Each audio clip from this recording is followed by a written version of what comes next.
like wars and stuff. How many wars have we had in the past? Beginning of time, we've had wars. Since like the biblical times, after Adam and Eve left, there started to become anger and violence and stuff. Well, you know. Oh, sorry. Anyway, there's not. But then. Zach was just gonna say something. Yeah. Sorry. Go ahead. Let's not monopolize the circle. Jackson and you. Damn. Alright, I'm sorry. I'm just saying that war is a big thing, and because it's so much in it, probably to get people not afraid of it. Hold on, can I just? It's kind of unfair to say that because if nobody's talking, should we not have the right to talk? I'm just about to. The thing is. I know, but I mean, I'm all for letting you talk, Katie, but. Katie. Just let me say, well, people may. Whether they admit or not, may be intimidated. They don't want to say what they have to say. They may not think it's good enough. Whatever reason they may have, they just may not talk. So just let them get their point across too. You guys can't just be going back and forth, back and forth, back and forth. And I'm not really talking. I'm just direct. 50% of conversation is listening.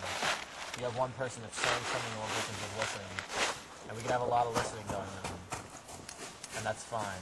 And if you don't want to say something, that's cool. But we should at least have the portion that is talking structured. Yeah. So when that means that the people that are listening and not talking. So just listen to what's around you and be aware of what you're doing. And tangents are also fine, like funny little quips. That's fine. Don't worry about it. Okay, but as long as you can control yourselves. Okay, Zach, your point. Yeah.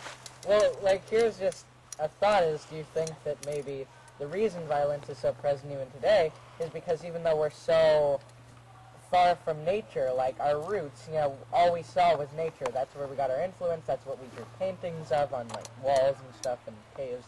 So like, do you think maybe because we saw the violence in nature, that's basically where we derived all of it, and therefore it really is, as someone said over here, it is human nature in that, because that's where we started, with violence around us. So, in a way, I'm sorry. Oh, no, Anyone else want to say something? Yeah. Okay, go, Jackson. In a way, violence is kind of like human nature. Also, I just, you know, I know you're talking about the nursery rhymes. If you look at the original Brothers Grimm, they were awful. That like it always ended like with the villain who didn't always do something absolutely horrible, like getting put in a barrel full of nails and rolled across the city. Do you guys have any? Well, I'm sorry. So I want to hear from you. Chop down a tree. It's not really funny. That's kind of violent. It is if it falls on someone. Okay. Well, it's kind of horrifying. Wait, but that's a good point because maybe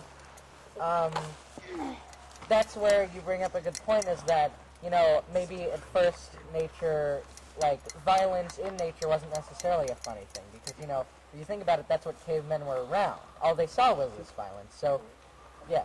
Or like maybe just violence against people. I'm just going to keep throwing out this evolutionary thing because, I don't know, maybe it makes sense a little bit.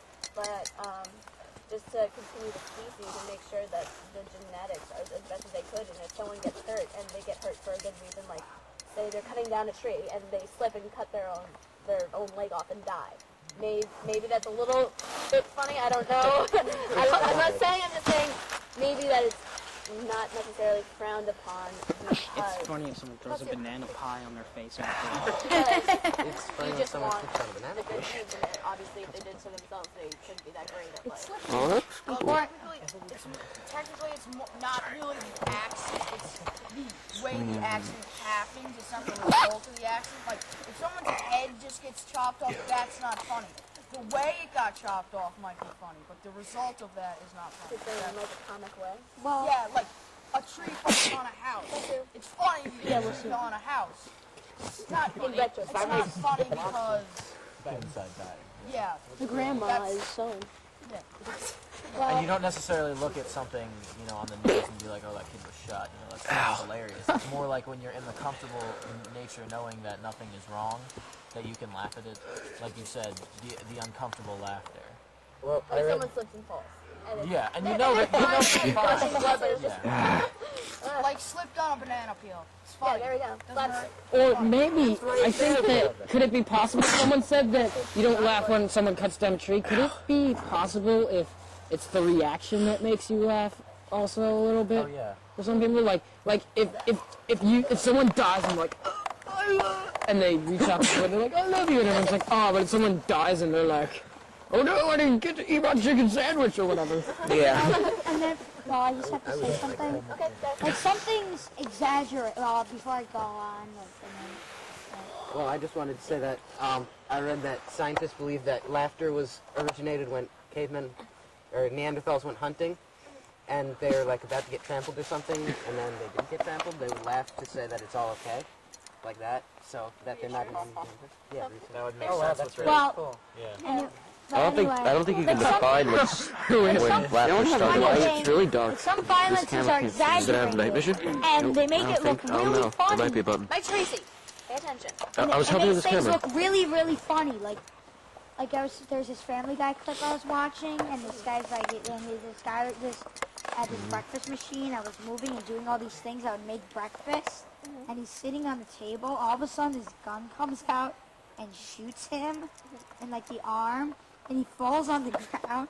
And it was kind of funny because he's just like, he's still alive, but but it's exaggerating on what happened. He's like, ow! It doesn't make That didn't breakfast. make me breakfast. It just shot me. He just shoots people, and then. I find But that- anyway, compared to like other things, like I've seen things like there are also some funny things like look at it then, but look at it now. Like perhaps like a horror movie back in the 1950s. I just used that. That would be like, oh, look at that. That's So kind in of hindsight, it's funny and like yeah, but it's like haha, look at that. You can see the zipper on the back of his costume. kind of like the Sarah Silverman show. She's saying how about her ancestors got raped by Mongolians, and because of this chain of events, she ends up meeting Mongolians and really liking them. So she says, I knew this would be funny someday. No, that was a kind of stupid example. But it's a common element in comedy. I mean, yeah, comedy. Like, I find that, especially cartoons, there's some kind that are just pretty much over-exaggerated violence, and that's why it's so funny. Like, to use an example of a show I saw the other day. So, this guy, they're in this big, epic arena, and one guy shoves his hand through another guy and starts pushing out his spine like a bow and arrow, and then pulls out his entire skeleton. I love that show. It was kind of just like, and then afterwards you're like, wow, I just realized how fucked up that was. Well, We have to admit that show is amazing. I love I it. want to hear him talk. You Yeah, haven't I wanna talked get at all. a- You something. kind of look like I thought it was just because it was a violent. I'm gonna get Turns close out- to being. just so you know, the next few minutes. I should not talk about that right You now. laugh. Like, But like, what about the food stupid? Most of that stuff's I've seen like everyone. kind of I fathomable love that show. Well, in a way, but Well, it's they're just clumsy doors. it's a Especially campy way in which it's done. It's You guys might want to move off the fire. How are you not cold? do you think this subject directly relates to disconnection? Evan, how are you not cold? You I took think- off your jacket. It's hot outside. Well, I think Andrea. actually, What? I just posed the question to the whole group, that do you think this, just moving the subject because we've exhausted this, is that, do you think this specific thing, which is laughing at pain and do you think it plays a significant role in disconnection from nature? In any way? Because you see extinction of species and you don't laugh at that, you're desensitized to it. It's not, bugs die, animals die in movies. You're not like, oh, that's horrible. It can be really, really funny. But you just, you see Tom get the shit beat out of him, and it's like, you're not going to care too much for the mouse that's outside that gets caught in a trap and then slowly dies. It's not going to be that funny. Really, it's not going to be that funny. But you're just going to look at it and just. may I add something? I think if anything, laughing at this almost fear is like, it brings us closer to nature rather than disconnecting it. Because honestly, I think the natural way is to not care if something other than yourself is dying. And I think laughing, if anything, definitely is part of our natural balance. Yeah, not I don't think that's not to mention, just becoming superior is part of human nature, and most of that, like building better weapons, leads to violence, and thievery of said weapons leads to